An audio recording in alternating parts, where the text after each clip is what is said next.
Capítulo 5. O Inferno. Ninguém falou do inferno mais do que o Senhor Jesus. O inferno foi preparado para o diabo e seus anjos. Mateus 25, versículo 41. Não para o ser humano. Deus nunca desejou condenar alguém a um sofrimento tão cruel assim. Por isso, ele foi capaz de sacrificar o seu filho para que ninguém perecesse na eternidade. João 3,16. Nenhuma narrativa fala sobre o futuro da alma com tanta clareza e riqueza de detalhe quanto a história do rico e Lázaro. Tendo o entendimento de que ela não se trata de uma história fictícia, e sim de uma história real, pois menciona os nomes de Lázaro e Abraão. As parábolas eram histórias contadas com uma linguagem simples e figurada para facilitar a compreensão de assuntos difíceis.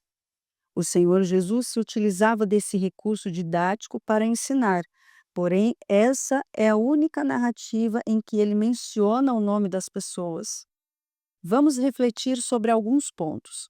Ora, havia um homem rico e vestia-se de púrpura e de linho finíssimo, e vivia todos os dias regalada e esplendidamente.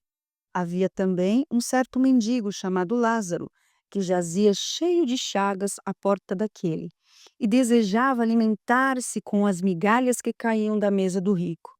E os próprios cães vinham lamber-lhe as chagas.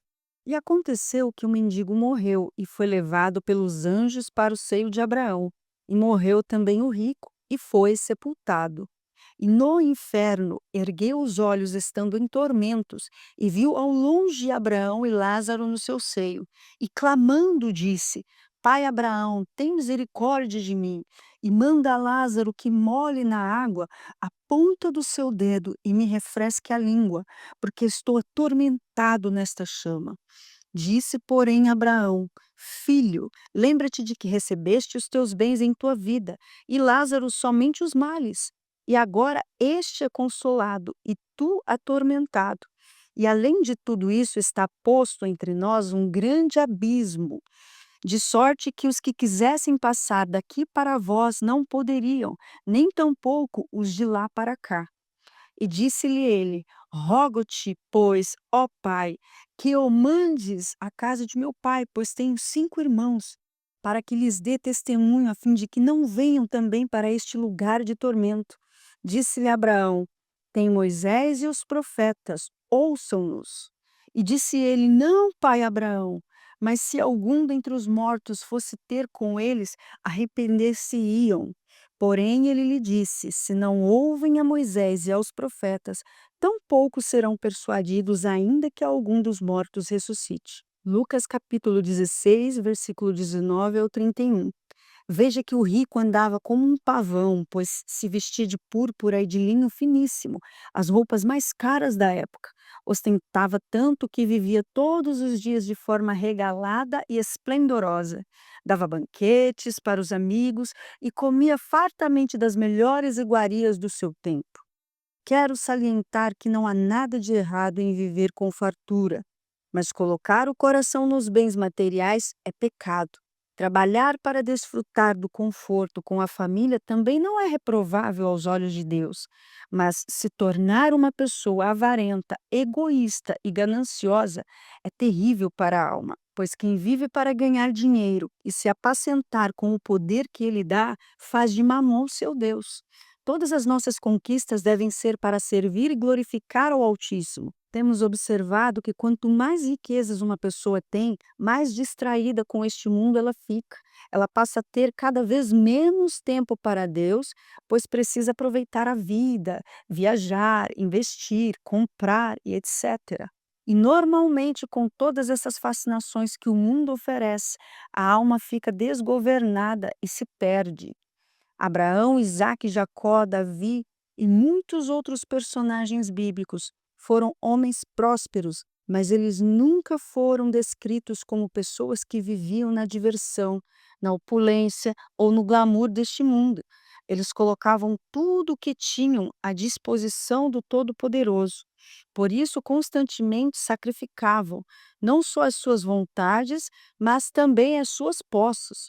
Voltando à parábola, Se por um lado o rico não foi considerado por Jesus para ter o seu nome mencionado, por outro lado, Lázaro, o mendigo que vivia à porta da mansão do rico, foi honrado não só com o seu nome nas Escrituras, mas também com a salvação da sua alma. Lázaro era desprezado e esquecido porque era pobre e vivia doente, coberto de chagas e na companhia dos cães.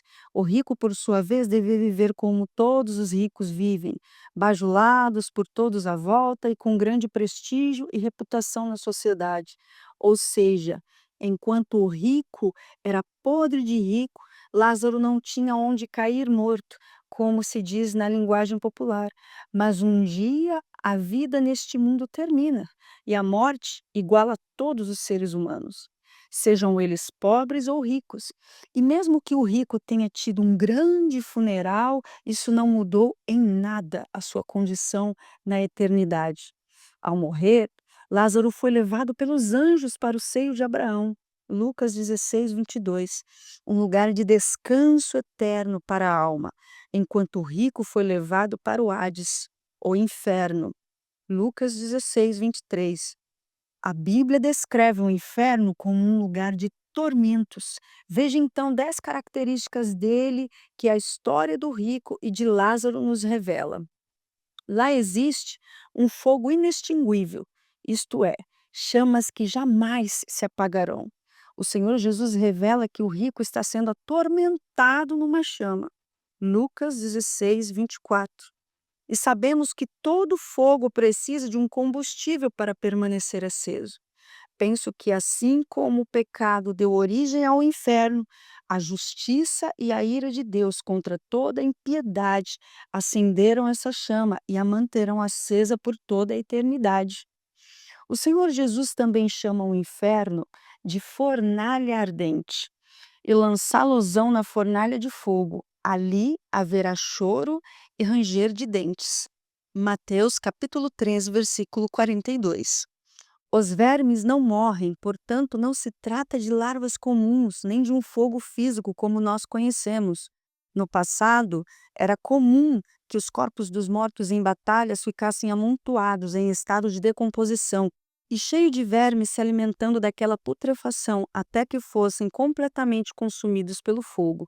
Porém, ao fazer alusão ao sofrimento da condenação na eternidade, o Senhor Jesus citou em 3 versículos que no inferno, além do fogo não se apagar, os vermes também não vão morrer. E se a tua mão te faz escandalizar, corta.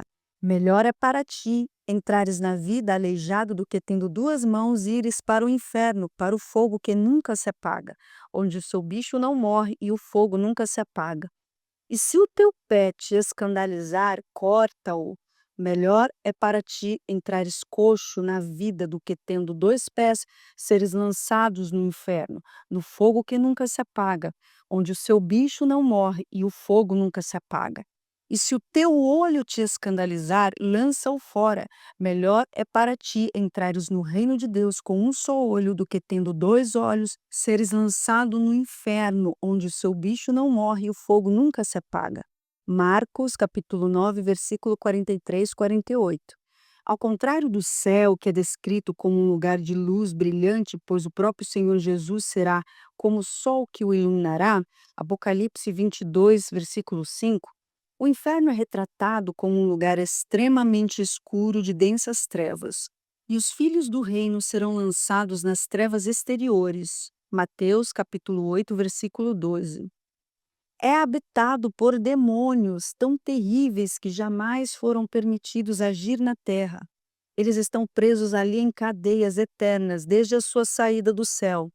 E aos anjos que não guardaram o seu principado, mas deixaram a sua própria habitação, reservou na escuridão e em prisões eternas até o juízo daquele grande dia. Judas, capítulo 1, versículo 6. Portanto, os condenados ao inferno terão as piores companhias.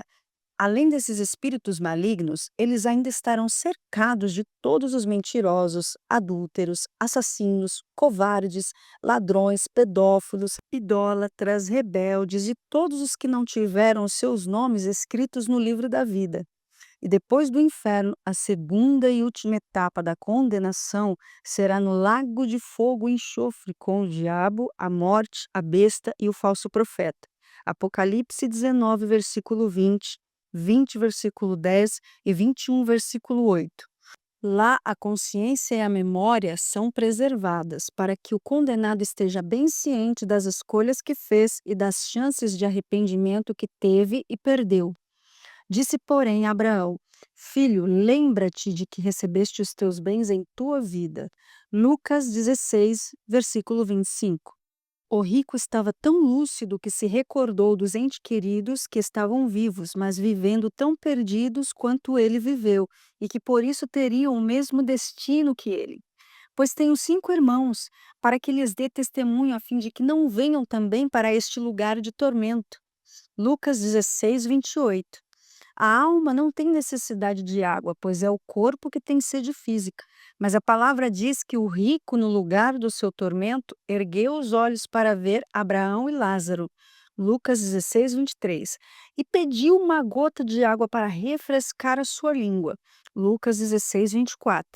Em outra passagem, o Senhor Jesus fala sobre os condenados serem conduzidos ao inferno com as mãos e os pés amarrados. Ele diz também que no tormento haverá choro profundo, gemidos e ranger de dentes, tamanha a dor causada pelos sofrimentos. Disse então o rei aos seus servos: Amarrai-o de pés e mãos, levai-o e lançai-o nas trevas exteriores. Ali haverá pranto e ranger de dentes. Mateus 22, versículo 13. Ali haverá pranto e ranger de dentes. Mateus 8, versículo 12. Nenhum morto volta para se comunicar com os vivos, como alguns erroneamente acreditam.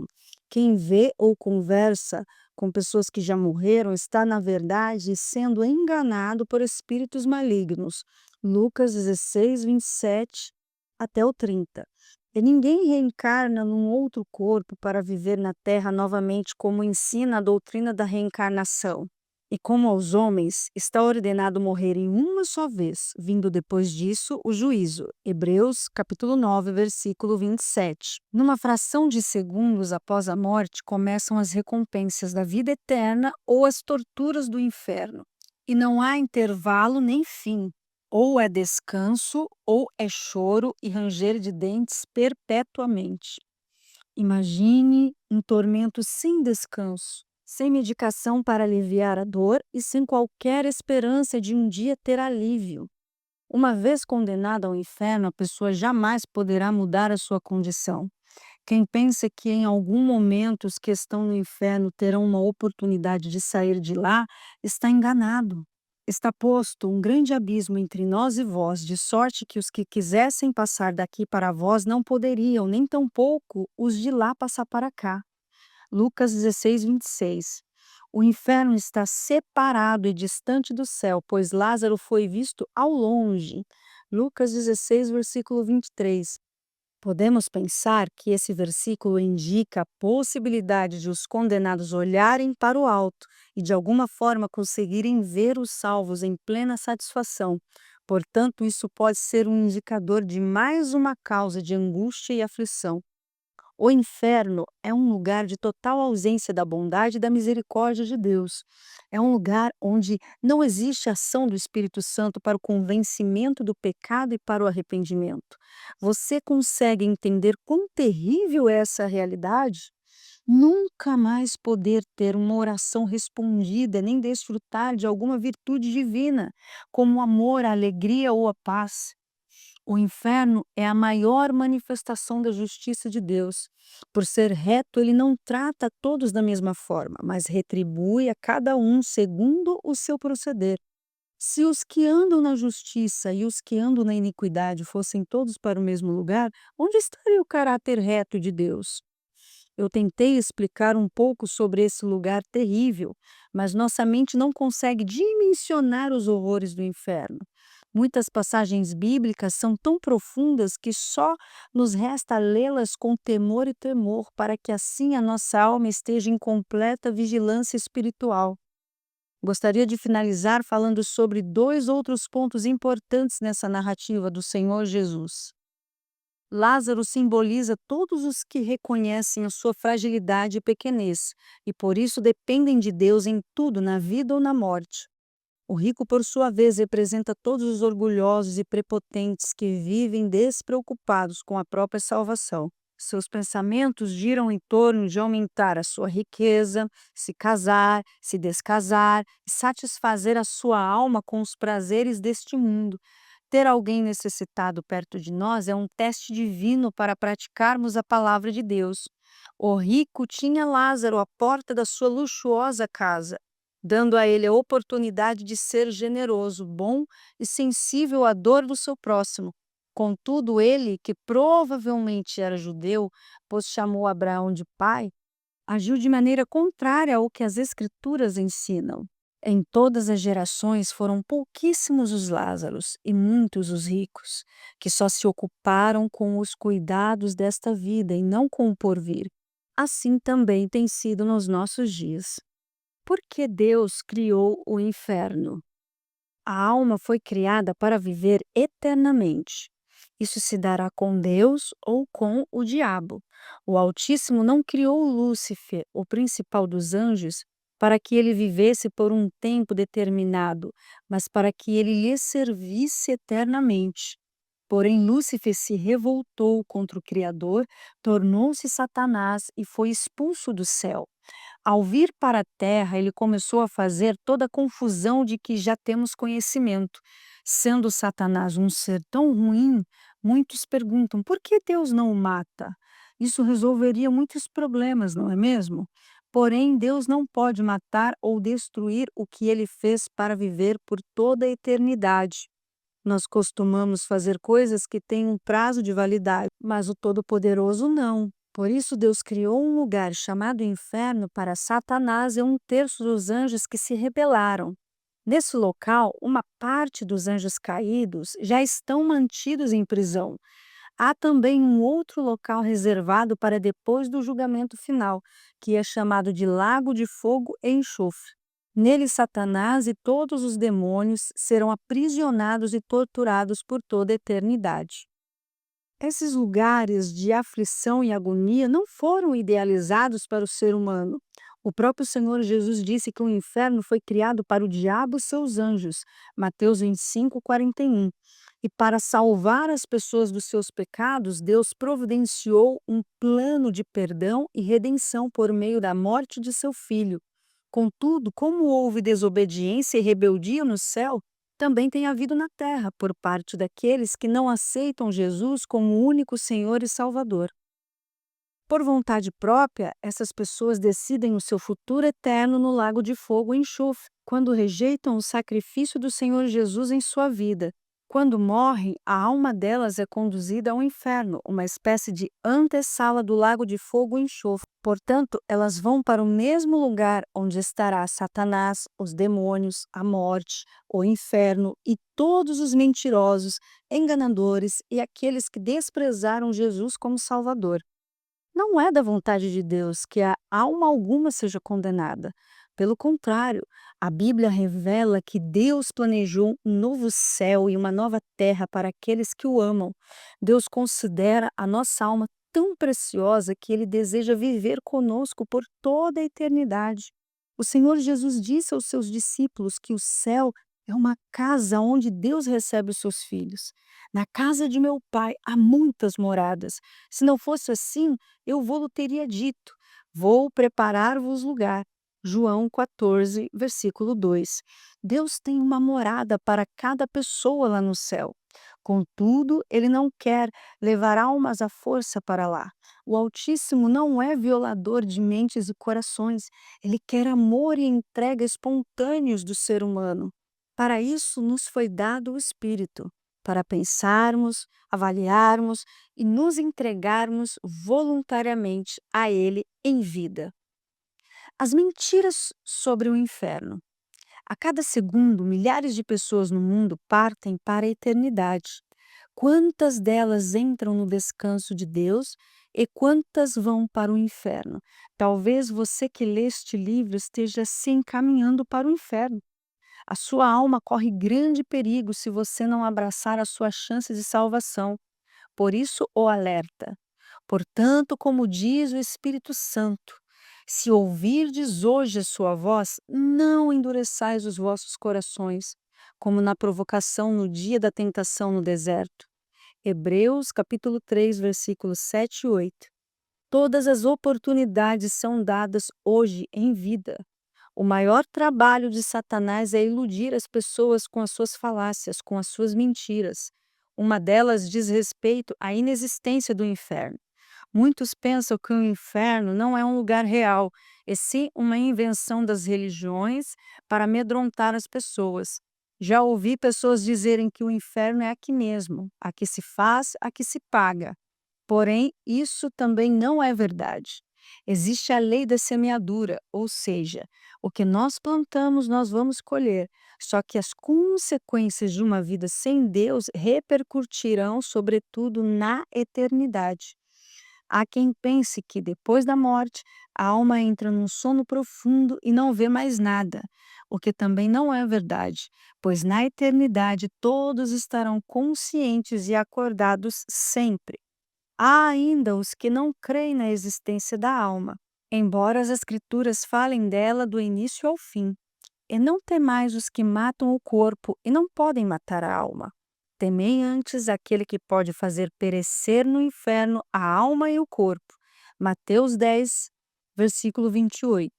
Outra falsa doutrina é a do aniquilamento da alma, ou seja, alguns creem que em algum momento a alma deixará de existir, contrariando passagens bíblicas que enfatizam para sempre diversas vezes. E o diabo que os enganava foi lançado no lago de fogo e enxofre, onde estão a besta e o falso profeta, e de dia e de noite serão atormentados para todo o sempre. Apocalipse 20, versículo 10. Há aqueles que pensam que Deus é tão amoroso que não condenará ninguém ao inferno. Estão redondamente enganados. Deus é amor, mas também é justiça. A sua retidão exige uma retribuição aos que foram incrédulos com respeito à sua palavra. Há ainda os que foram ensinados a crer no purgatório. Essa invenção religiosa fala de uma purificação após a morte feita pelas orações e intervenções dos parentes vivos. Isto é, as pessoas podem morrer despreparadas, sem a santidade necessária, pois receberão uma suposta segunda chance. Veja que enquanto a religião mostra um tipo de repescagem para um mentiroso ou idólatra, por exemplo, a Bíblia afirma que ele será conduzido diretamente ao inferno por falta de arrependimento, mas ficarão de fora os cães, os feiticeiros e os fornicadores e os homicidas e os idólatras e qualquer que ama e comete mentira. Apocalipse capítulo 22, versículo 15. Quem acredita nessas e em tantas outras mentiras que existem por aí, perde a sua alma e terá a dura decepção de se deparar com a realidade do inferno quando já não tiver mais chance de se arrepender. Porém, vale ressaltar que a prisão perpétua da alma não é o inferno, mas o lago que arde com fogo e enxofre. A maior tragédia da igreja hoje é que os pregadores deixaram de pregar contra o pecado e de falar sobre o inferno com receio de desagradar ao seu público. Na realidade, eles não valorizam as almas que estão sob a sua responsabilidade, pois ocultam delas o direito à verdade, que desperta as pessoas e as salva do tormento eterno. Infelizmente, estamos vivendo tempos de igrejas cheias de pessoas não salvas.